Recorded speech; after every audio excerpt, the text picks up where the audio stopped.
उसके मन में आनंद ही आनंद हो गया। जिसका राम जी के साथ संबंध हो गया, उसके मन में आनंद ही आनंद हो गया।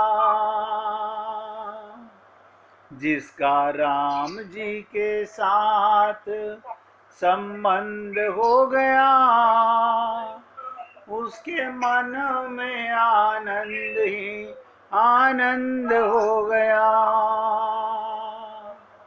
जिसका राम जी के साथ संबंध हो गया, उसके मन में आनंद ही आनंद हो गया।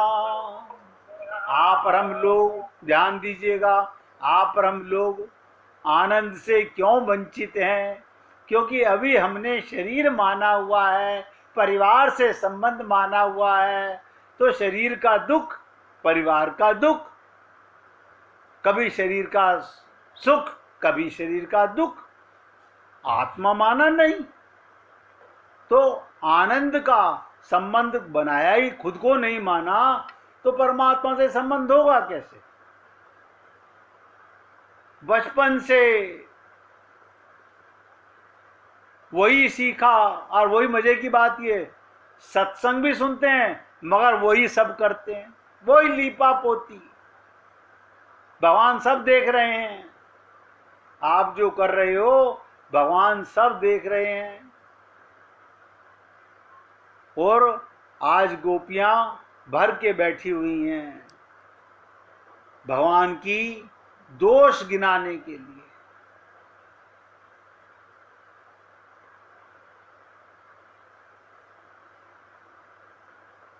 देखो, भगवान के भजन और सत्संग में पिता, पुत्र, स्त्री, कुटुंब, शरीर और धन आदि का बंधन समझना भूल है। भगवान के भजन में, सत्संग में, भगवान के प्रेम में पिता का, पुत्र का, स्त्री का, कुटुंब का, शरीर का और धन आदि का बंधन समझना महान भूल है। बंधन तो अपने मन की दुर्बलता है। अब बहुत से लोग हैं, हमारी मजबूरी है, आपको नहीं पता है। हम सोचते हैं, मैंने कहा भाई होगी कोई अलग से मजबूरी? शरीर को छोड़ के कोई मजबूरी हो तो बता दो। मन ही बंधन का कारण है। यदि वैराग्य हो तो घर में रहने से भी कोई हानि नहीं। ध्यान से सुनो, अगर वैराग्य है, आत्मज्ञान है, तो घर में रहने से भी कोई बंधन नहीं, कोई हानि नहीं। और वैराग्य ना हो, घर छोड़ करके आश्रमों में चले जाने से कोई लाभ नहीं। यदि भजन और ध्यान का साधन तेज हो रहा है और रहना घर में ही है तो क्या आपत्ति है? वैराग्य युक्त भजन ध्यान का साधन ना हो तो जगह जगह भटकने से कोई लाभ नहीं है।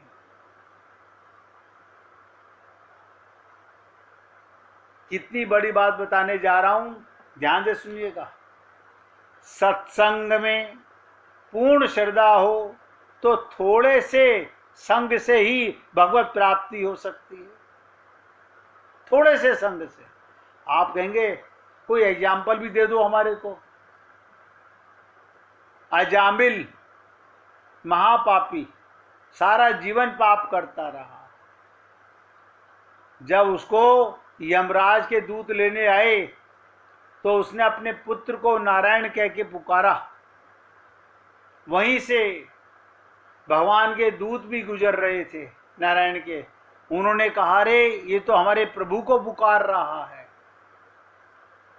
तो देवदूतों में और यमराज के दूतों में जो चर्चा हुई, जो सत्संग हुआ, देखिएगा, थोड़े से सत्संग से सारे पाप समाप्त हो गए। इसलिए सत्संग में श्रद्धा हो तो थोड़े से संग से भगवत प्राप्ति हो सकती है।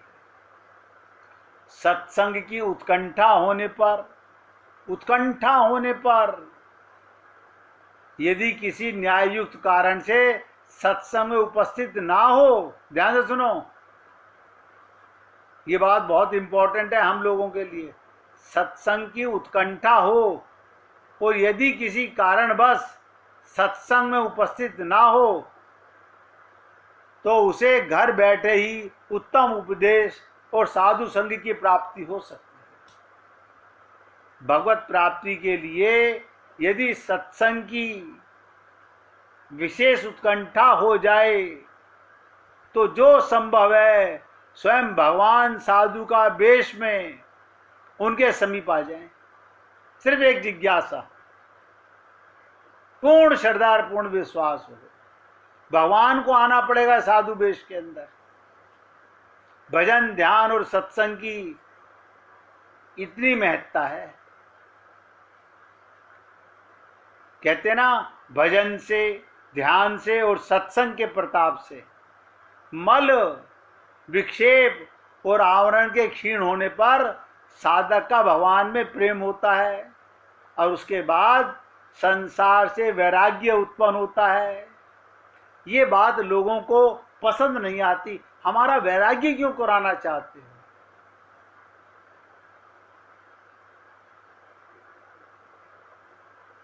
बिना संसार के वैराग्य से, जहां राग है वहां वैराग्य नहीं होगा तो भगवान में राग नहीं हो सकता। अब ध्यान सुनिए, अगर वैराग्य हो जाए संसार का कोई भी काम भारी नहीं प्रतीत होता और ना किसी कार्य के करने में उसे झंझट मालूम पड़ता है। निष्काम भाव से सारे काम खेल की तरह हुआ करते हैं। ऐसा व्यक्ति वन में रहे, आश्रम में रहे या घर में रहे, उसके लिए दोनों समान है।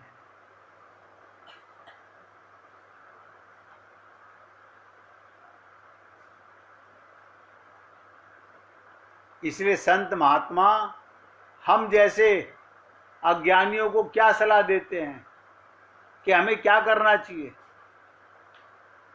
4 या 6 घंटे निष्काम कर्म योग के अनुसार परमात्मा को स्मरण रखते हुए दुकान संबंधी काम करते हुए, घर संबंधी कार्य करते हुए अभ्यास करना चाहिए।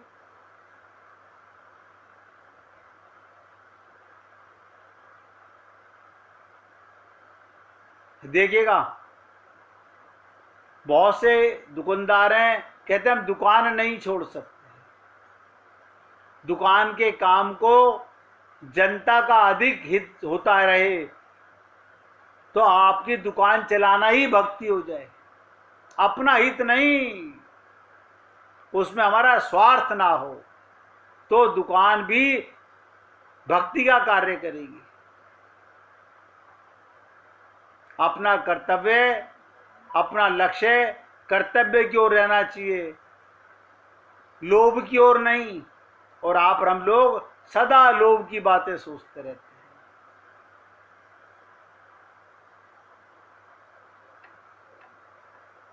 इसलिए शोक संबंधी बातचीत से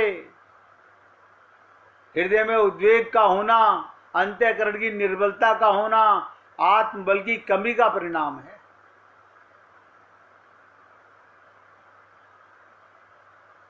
अब जो बात बोलने जा रहा हूं उसे बहुत ध्यान से सुनेंगे। भगवान के स्वरूप में स्थित रहकर, भगवत स्वरूप में स्थित रह के, किसी भी नहीं अपने स्वरूप में स्थित रहकर जो कुछ भी हो सबको भगवान की लीला मात्र समझकर अभ्यास करना चाहिए। आपसे कभी पाप हो ही नहीं सकता।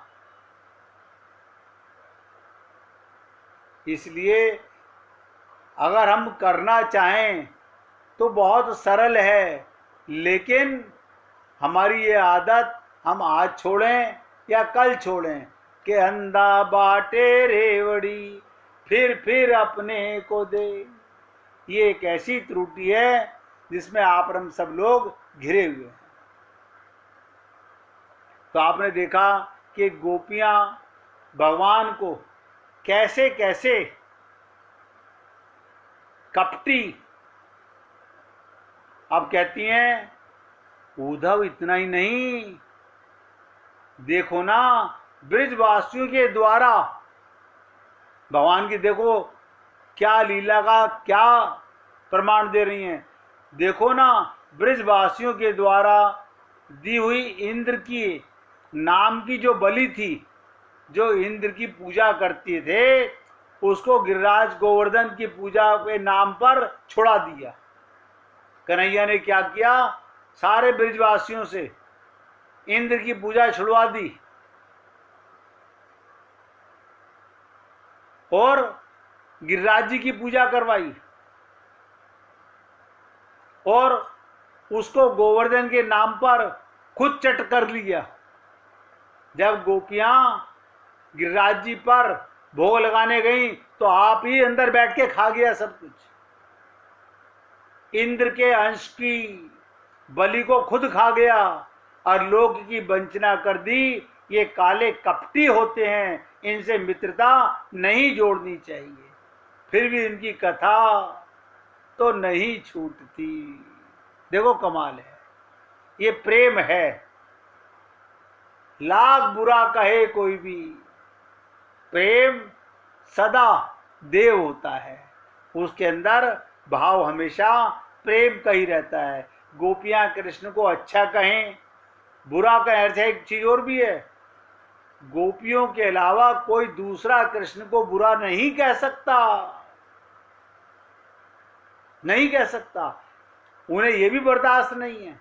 हमारा कृष्ण है, हम जो चाहे कहें, हमारा का मतलब हमारा उसके साथ में संबंध है।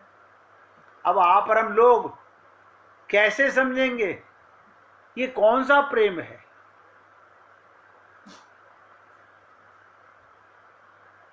ये कौन सा प्रेम है? थोड़ा समझ लीजिएगा। और आज किसी को भजन सुनाना हो तो निकाल के रखिएगा भैया, और ध्यान से सुनो। प्रेम, राम सुखदास जी कहते थे, साधक जिसको अपना मान लेता है, ये जीव जिसको अपना मान लेता है, उसमें उसकी प्रियता अपने आप हो जाती है। परंतु वास्तविक अपनापन उस वस्तु में होता है जिसमें चार बातें होती हैं। देखो अपना कौन? जिससे हमारा स्वरूपगत एकता हो। हमारा स्वरूप कैसा, उससे संबंध किसका है? हम आत्मा है, हमारा स्वरूप आत्मा का, चेतन का। तो चेतन कौन है? शरीर तो चेतन है नहीं, चेतन परमात्मा है। नंबर एक बात, जिसके साथ हमारा संबंध नित्य रहने वाला है। ये आप सब लोग बहुत गहराई से समझिएगा। जिसके साथ हमारा संबंध नित्य रहने वाला है। नंबर तीन, जिससे हम कभी कुछ ना चाहें। अरे बाबा, हम तो अनंत जन्मों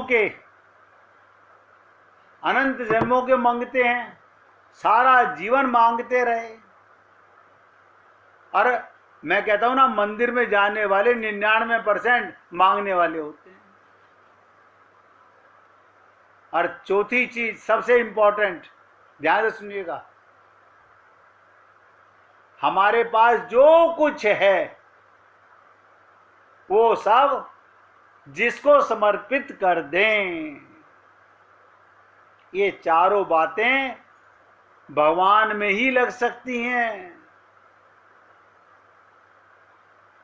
संसार के किसी एक विषय में राग होगा तो दूसरे में द्वेष होगा, परंतु भगवान में प्रेम होने से संसार से वैराग्य होता है। सब नोट करो, संसार से अपने आप वैराग्य होता है। अगर हमारा भगवान में प्रेम नहीं है, इसीलिए हमारा घर परिवार में, शरीर में राग है। ये इसका प्रमाण है।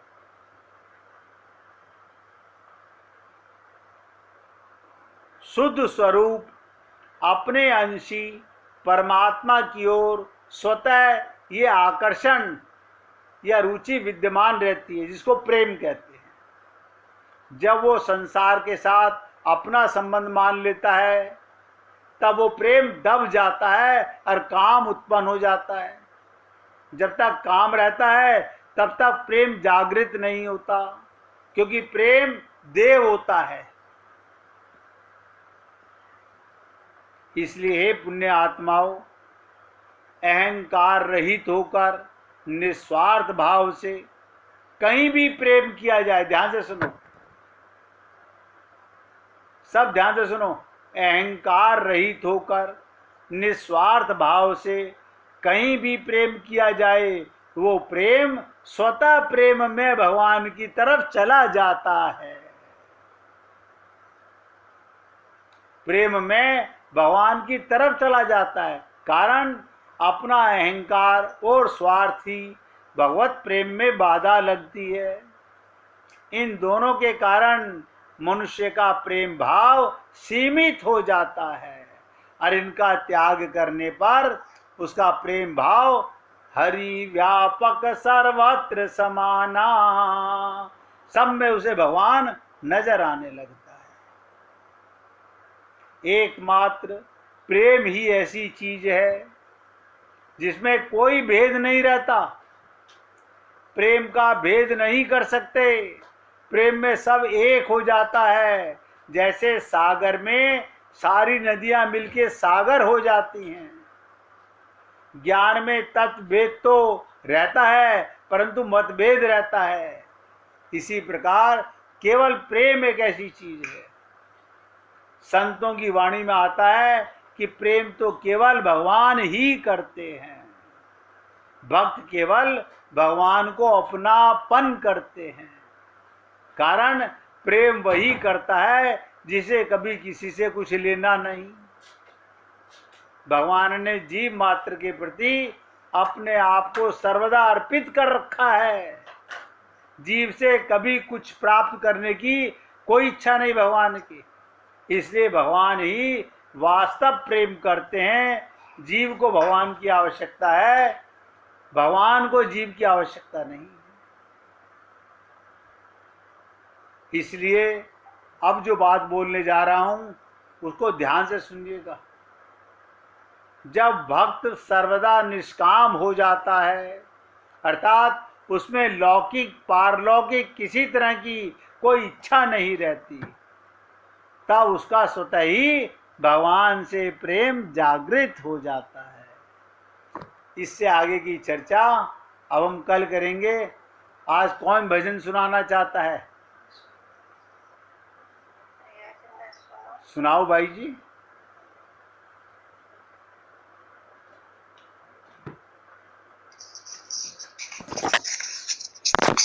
मेरे प्रियतम तुम घर आओ ना, मेरे राघव तुम घर आओ ना, आओ ना तुम, आओ ना, आओ ना तुम, आओ ना मेरे प्रियतम तुम घर आओ ना।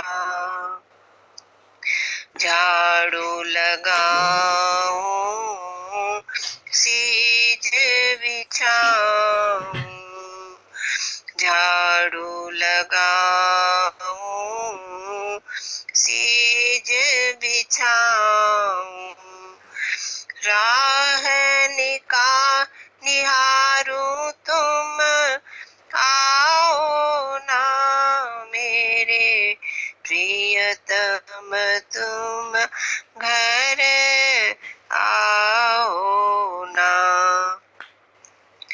चादर को मैं मलमल दूं, चादर को मैं मल धोऊं।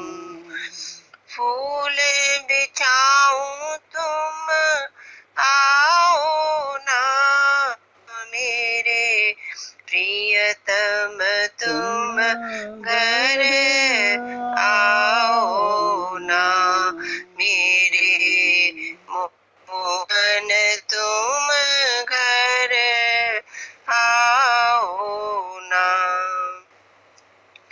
चरण चाप की आहट पाऊं, चरण चाप की आहट पाऊं। लुक छिप जाओ ना, मेरे प्रियवर तुम घर आओ ना, मेरे प्रियवर तुम घर आओ ना। आओ मेरी आँखियों में बस जाओ, आओ मेरी आँखियों में बस जाओ। मैं देखूं तुम्हें, तुम देखो मुझे, मेरे प्रियतम आओ ना, मेरे स्वामी तुम आओ ना। तुमसे मिल मैं हिल मिल बैठूं, तुमसे मिल मैं हिल मिल बैठूं। जीवन सफल बनाऊं ना, मेरे प्रियवर तुम घर आओ ना, मेरे प्रियतम तुम घर आओ ना। आओ मेरे प्यारे प्रियतम, आओ मेरे प्यारे प्रियतम। तुम बिन रहा न जाए रे, मेरे प्रियतम तुम घर आओ ना, मेरे स्वामी तुम घर आओ ना। बोलिए वृंदावन बिहारी लाल की जय। जय जय श्री राधे, जय जय श्री राधे। बोलिए लाल जी का मंगल हो, सभी भक्तों का मंगल हो। सबको राधे राधे भैया, सबको राधे राधे भाई, राधे राधे, राधे राधे राधे राधे जी, राधे राधे।